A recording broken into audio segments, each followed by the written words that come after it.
Con el siguiente problema de tipo uno sin calculadora, entonces tiene 6 marcas, me dice que dada la función f de x igual a la raíz de x menos 3 para x mayor a 3. Siempre hay que tener en cuenta esto, que es información que nos dan en el problema, en el planteamiento, debido a que el número siempre tiene que ser mayor.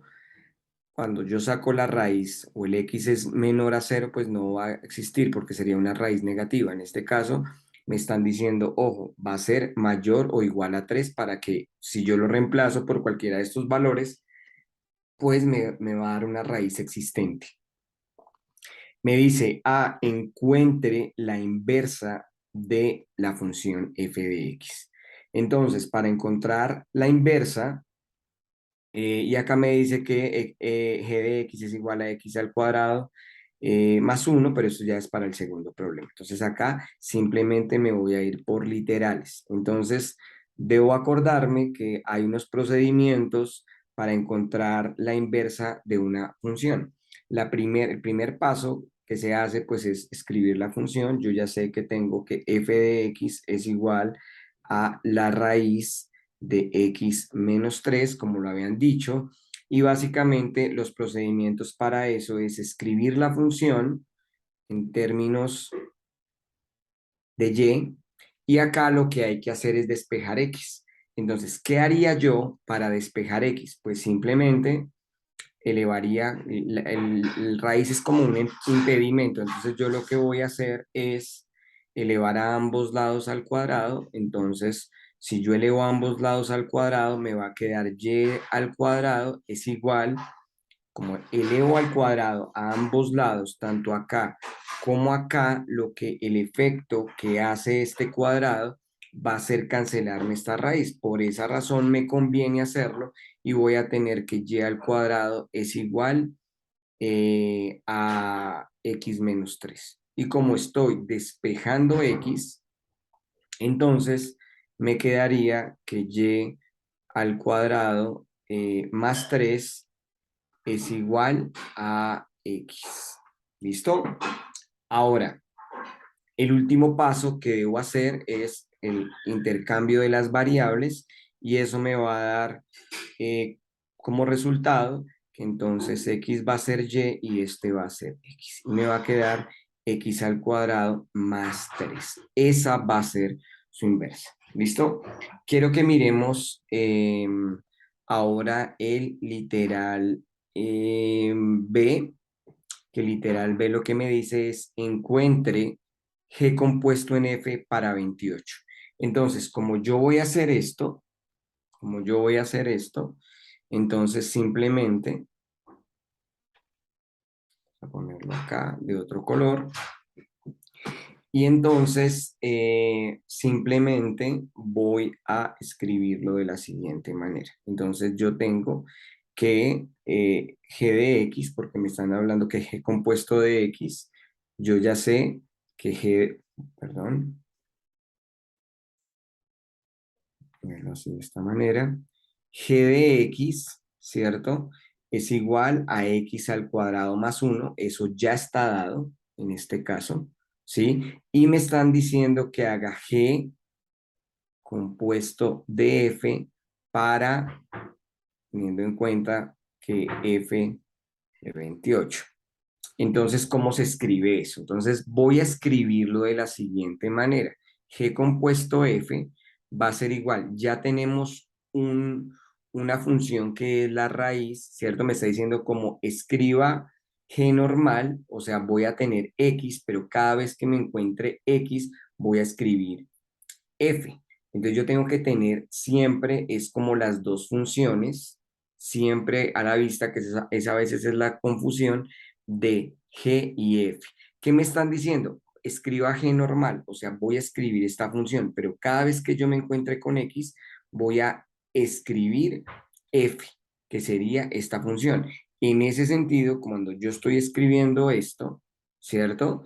Entonces yo lo voy a decir. Entonces es como si yo tuviera acá mi elevado al cuadrado porque voy a escribir la función de x cuadrado y sería más 1, ¿cierto? Eso sería x. si yo le escribiera, pero como está compuesto en f, significa que tengo que quitar este x y ahí mismo voy a escribir la raíz, ¿cierto?, de x menos 3. Ok, entonces esto significa que g compuesto en f, como estoy acá elevando al cuadrado, entonces me va a quedar x menos 3 más 1, ¿listo? Y eso significa que g compuesto en f va a ser igual a x menos 2. Ahora, como me están diciendo que lo evalúe cuando x es 28, entonces simplemente voy a reemplazarlo y me va a quedar que g compuesto en f va a ser 28 menos 2 y eso va a ser 26. ¿Listo? Entonces, cuando ya lo tengo de esa forma, significa que ya este literal B ya está hecho. Ahora nos vamos a ir a la parte C. En la parte C, lo que me están diciendo que debo hacer es, vamos a mirarlo acá, encuentre el rango. El rango tiene que ver con el recorrido con respecto a Y. Entonces, como yo estoy hablando acá particularmente, me están diciendo de la inversa, pues tendría que escribir cuál es mi inversa. Entonces, mi inversa que yo tengo es y al cuadrado, acá está, y es igual a x al cuadrado más 3. Entonces, si yo hago esto, que lo tengo sin calculadora, tengo que mirar que es una función cuadrática. Voy a simplemente por términos de interpretación lo voy a escribir acá solamente, pero pues no tenemos la calculadora, x al cuadrado más 3. Y estoy hablando del rango que es en y, o sea, desde cuándo existe y desde cuándo no. Pues empieza a existir desde acá hacia arriba. Ese es el rango al que pertenece. Entonces yo ya sé que va a ser desde menos infinito hasta 3, pero como es una función cuadrática, va a ser clave saber el vértice de la parábola. Esto lo explico con términos de interpretación, pero como es papel 1 no tenemos la calculadora. Luego, por esa razón, yo necesito establecer cuál es el vértice de la parábola. Ahora, si yo sé que esto no tiene B, yo ya sé que queda sobre el eje Y. Entonces, simplemente yo ya sabría que el punto de corte o el vértice de la parábola es la coordenada 0,3. Pero digamos que no lo sé.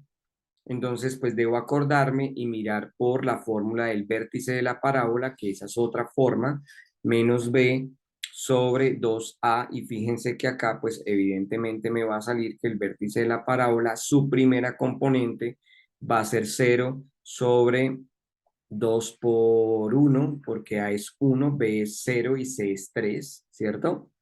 Y pues yo ya sé que la primera del vértice de la parábola, la primera coordenada va a ser 0, porque todo esto me va a dar menos 0 sobre 2, me va a dar 0. Y la segunda, pues simplemente es ir a reemplazar acá 0 al cuadrado, 0 más 3, 3. Entonces yo ya sé que el vértice de la parábola es la coordenada 0, 3. Significa que en el rango, efectivamente, el rango va a ser todos esos valores que están desde menos 3 hasta, perdón, estoy hablando del rango y hasta infinito positivo, ¿cierto? O desde menos 3 hasta infinito. ¿Incluye el menos 3? Claro que sí. Entonces, por eso iría en corchete y acá menor o igual. ¿Listo? Y me están pidiendo la segunda parte. Me dice que encuentre el rango de G. Entonces, G es x al cuadrado más 1. Entonces, lo vamos a hacer en este momento. El rango de x al cuadrado más 1. Lo voy a hacer de la misma forma, ¿sí? El rango de x al cuadrado más 1 significa lo mismo, voy a encontrar el vértice de la parábola, pero acá voy a hacerlo más rápido. Ya sabemos que el vértice de la parábola queda sobre el eje Y, entonces va a ser exactamente lo mismo. Entonces van a ser todos los valores que están entre menos 1, fíjense que la parábola por ser positiva abre hacia arriba, hasta infinito. Entonces yo ya sé que el vértice de la parábola en este caso, perdón, acá no es más uno, es uno positivo, discúlpenme. porque el vértice queda en 1. Entonces va a ser desde 1 positivo hasta infinito, o se puede escribir en términos de desigualdad, 1 menor o igual, estoy hablando del rango, entonces es y, entonces es de esta forma. Yo lo puedo verificar, voy a escribir x al cuadrado más 1, y fíjense que efectivamente el rango de esta función está desde menos infinito hasta 1. Entonces ya encontré el rango para los dos, tanto para la primera función, ¿cierto? Que es esta, que iría desde menos 3. Perdón, acá también cometí una equivocación, no me di acá cuenta. ¿Listo? Va desde 3, porque habíamos hablado acá que teniendo la parábola iría desde 3 hasta infinito. Volvámoslo a verificar acá, fíjense. Desde 3, desde menos infinito hasta 3, ¿cierto? Y la segunda, que es x al cuadrado más 1. Acá voy a quitarle esto para que no haya confusión. Entonces vuelvo y reitero, el, el rango de esta función será desde 3 hasta infinito. Ya lo miramos, se puede utilizar esta notación, se puede utilizar esta notación, y x al cuadrado más 1 se puede escribir de esta forma o de esta forma. Acá la voy a ubicar y fíjense que va desde menos infinito hasta el número 1. Hecha la precisión, la confusión, ya está claro con respecto a este punto. Nos vemos en el próximo video.